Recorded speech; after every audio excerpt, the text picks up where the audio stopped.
Sushruta was among the first people to dissect the human body in 500 BC.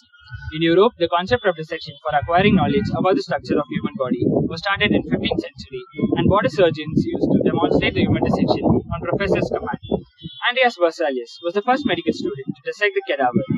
The practice of hand-on anatomical dissection became popular in the United States. The demand for cadavers rose. Slave owners sold the bodies to medical students for anatomical studies. The Anatomy Act was enacted, which provided unclaimed bodies were being used for dissection. Donation of body to science was unheard till 1832 when Jeremy Bentham's body was donated. In India, the Anatomy Act was enacted in 1948 to provide unclaimed body of deceased persons to hospitals and medical institutions.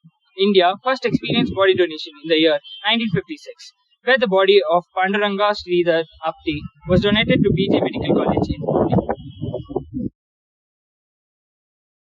Studies of anatomy begin in 1600 BC, mentioned in the Edwin Smith Surgical Papyrus. This treatise shows that vessels, livers, spleen were recognized, and vessels were described as carrying air and mucus. Two to the right ear are said to carry the breath of life, and two to the left ear are said to carry the breath of death. Albert's Papyrus also features a treatise on the heart.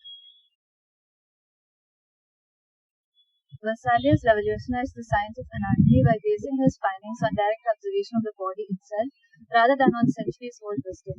This is the reason he is referred to as the father of human anatomy. Until Berzelius' day, the study of anatomy consisted of expounding the texts of Galen, an ancient Greek physician. Berzelius was one of the first physicians to accurately record and illustrate human anatomy based on his findings from autopsies and dissections, which led to improved understanding of the human body and enhanced surgery techniques. One of the books he published, which has revolutionized the learning of anatomy, is De Humani Corporis Fabrica, translated as On the Fabric of the Human Body. This book has illustrations of the full human body based on the observations he made during dissection. The book overthrew misconceptions in anatomy that had persisted for over 1,000 years. This is the Windsor Castle, home of the Royal Library, which houses all the collection of world master drawings. Chief among these is the world's finest group of drawings by Leonardo da Vinci. Working around 1500s, Leonardo dissected about 30 human corpses and many more. Human dissection wasn't vandalized at that time, but it was opposed for some time. He recorded his findings in his notebooks with amazing beauty and clarity.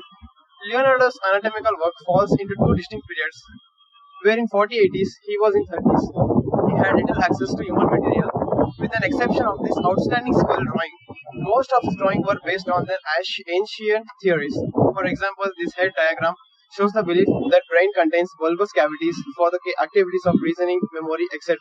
During this period of his studying, on 1510, he was allowed to dissect human bodies in medical schools. He performed post-mortem on an old man in Florence, and he did a comprehensive research on the internal organs. He drew structures that were not described again for centuries. For Leonardo's bad luck, he died before he could complete his studies, and they were published and read only in the 20th century. William Hunter and John Hunter were the famous anatomists of 1750. Their famous work include the Gravidarium Uteris, which includes 34 plates and 70 illustrations. One of the famous work of this piece is describing the placental circulation, which signifies there is no mixing of maternal and fetal blood. Dr. Nicholas Tulp was brilliant, and everybody used to pay attention to even the most minute of details. Here Dr. Tulp is seen teaching the actions of forearm tendons while dissecting with his right hand and explaining the actions on his left hand. We can see how science began to replace spirituality and began to lay the foundation for the modern world in 17th century. Henry Gray was a British anatomist and surgeon, most notable for publishing the book Gray's Anatomy.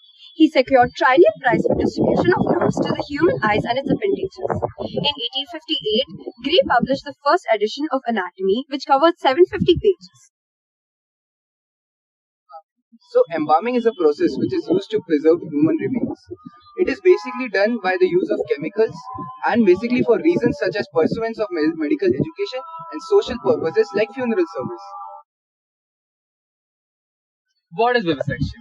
Vivisection is surgery conducted for experimental purposes on living organisms. Back in the day, physicians like Aristotle got most of the information about our bodies from a combination of dissecting other animal bodies and guesswork.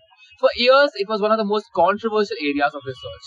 Around 2300 years ago, Greek physicians Herophilus and Aristotle got to see the insides of human bodies when they obtained permission to carry out live dissections or vivisections of criminals. By the time Roman law came along, human dissections of all types were banned, and the taboo studying the human body remained in place for the next 1600 years. It wasn't until the late 15th century when Michelangelo and Leonardo da Vinci started making secret anatomical drawings of cadavers that the scientific mind began once again to probe our inner workings. It wasn't until the England's Murder Act of 1752 that surgeons in that country were allowed to dissect the bodies of executed criminals.